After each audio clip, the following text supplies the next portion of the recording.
In merito alle manifestazioni di protesta fatte in questi giorni e tuttora ancora in corso da parte degli autotrasportatori siciliani, arriva la condivisione della Regione attraverso un comunicato del presidente Musumeci che chiede un incontro urgente col ministro Giovannini.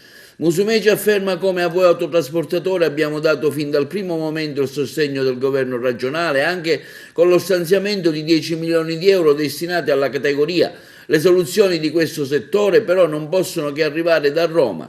Ho chiesto infatti al Ministro dei Trasporti Giovannini, che ha sempre mostrato grande apertura al dialogo con le regioni, un urgente incontro. È chiaro, sottolinea Musumeci, che se non dovessero arrivare risposte tempestive saremo pronti ad andare a Roma insieme a una delegazione di autotrasportatori finché non saremo ricevuti. Abbiamo previsto uno stanziamento di 10 milioni di euro a sostegno della categoria, abbiamo previsto un intervento sul credito d'imposta per quanto riguarda l'attraversamento dello stretto, abbiamo previsto di chiedere formalmente al governo nazionale di riconoscere non più 10 ma 12 ore di diritto alla guida, uso un linguaggio assolutamente accessibile, proprio perché per 2 ore circa l'autista non sta alla guida quando attraversa lo stretto di Messina. Le richieste dei nostri autotrasportatori in Sicilia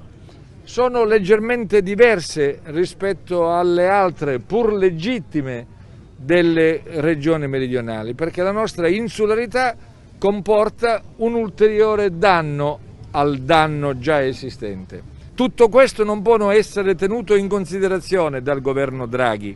Ecco perché abbiamo chiesto al Ministro dei Trasporti un incontro in tempi assolutamente celeri.